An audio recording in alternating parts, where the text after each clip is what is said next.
Wrapped by Michael Northrop.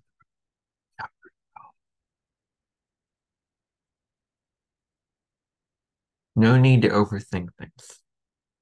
If you're looking for food in a high school, there's one place to go. It's got to be locked, Julie was saying. This whole place is locked up tight. It'll be like double locked, said Pete. Those big double doors and then the door to the kitchen. Dude, we could just hop the counter, said Jason. Okay, but we still have to get through those honkin' metal doors, said Pete.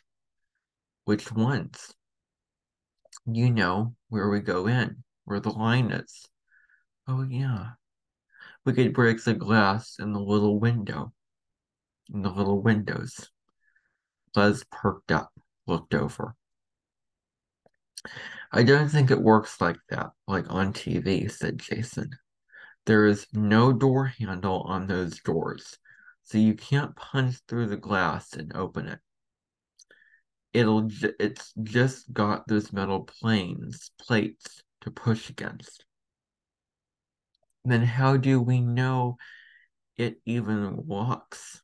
Dude, have you ever gotten there early? It locks.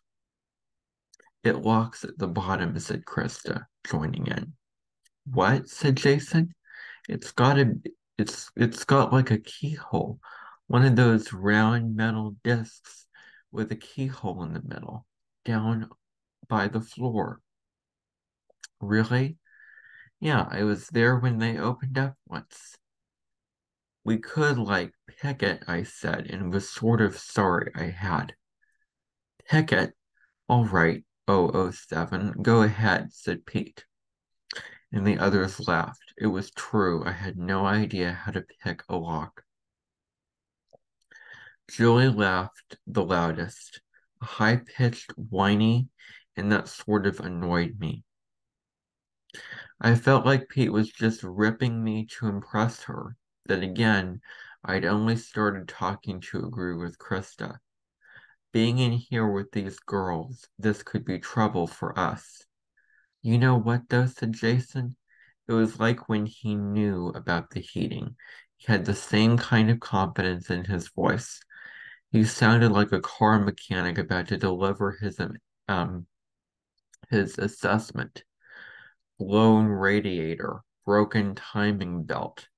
I bet we could blow out the cylinder. I sort of knew what he meant. With what? With what? I said. Something long and metal, he said, like a drill bit and a hammer. Anyone got a drill bit and a hammer? I said, looking around. It was an easy laugh, and I immediately felt like a jerk by getting it at Jason's expense. He didn't care, though. He wasn't as thin-skinned as me. Or maybe he just wasn't tripping over himself to impress the girls. We could get them, he said, a little smile forming on his face.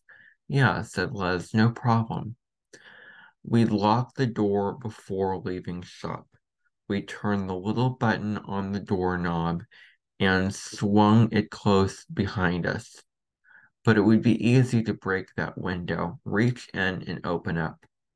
We even had a volunteer. Suddenly, though, I wasn't so sure. I guess I just got cold feet.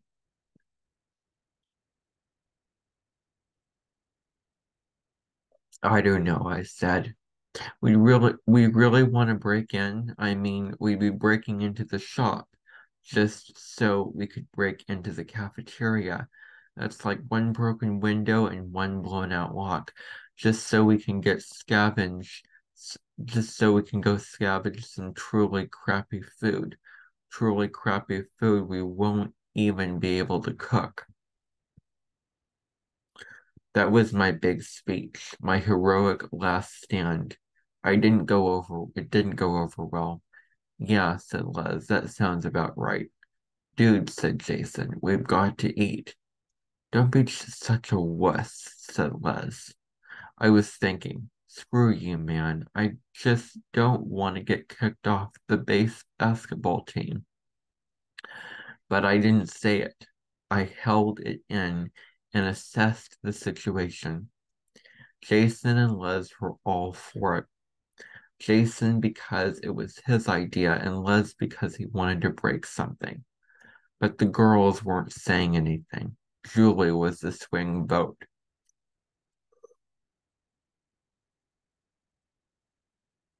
Krista and Pete would both go along with her, so I sort of turned and started talking in her direction. Yeah, we've got to eat, I said, but we don't have to eat right now. I mean, what is it, 10 o'clock? It's not even lunch, and we're going to start busting things up trying to get at the PB&J. Dude, said Jason, I haven't eaten since lunch yesterday. Yester frickin' day. That's almost 24 hours. I'm pretty sure the human body can go 24 hours without food, I said, sounding uncomfortably like a teacher. That same condescending tone. Why was I being such a jerk to Jason this morning? Yeah, but why should we? The food is right there, right there. Let's just wait a while, I said, at least till it really is lunchtime. A few people check the time. But what's the point in waiting if we're hungry now? Said Jason. What if someone comes in the meantime? Said Julie. And I was glad to have her on my side, but I knew she was going to get shredded for that one. Huh, said Jason. He walked over and banged on the hallway glass. The snow on the other side towered over her head and didn't even hint at moving. Who's coming, snow gophers? Gonna burrow their way in? Gonna dig us out? We're on our own for the foreseeable freaking future. Les was laughing quietly, but hard enough that his face was turning red. Snow gophers, he repeated. Jason and Les. They were like friends all of a sudden. And I knew it was just because they both wanted the same thing. Because I was being lame. But they had a few things in common too. Aggression, mostly. Let's just wait a few hours, I said. Why? Jason said. He was on a roll now. He had backup, and it was making him more confident. Because, I said, I needed something to slow him down, so I tried the truth. Because I don't want to get kicked off the team, all right? Anything happens in here, it won't be too hard to figure out who did it. We will all get blamed. I'm not saying we shouldn't do it. I'm just saying we should at least pretend to hold out a little. We go a day without food. Who's gonna blame us? We start breaking things down first thing in the morning. It's like we couldn't wait to do it. Jason didn't say anything for a second. Sports were pretty big in Tatawa. Most of us played something. Jason actually swung a pretty mean bat. I just don't want to get kicked off the team is all, I said again. And then clinked in. Yeah, okay, he said. What time? Said Pete. 1. 1, I said. 12:30, said Krista. Whatever, said Jason. You're all a bunch of losers, said Les.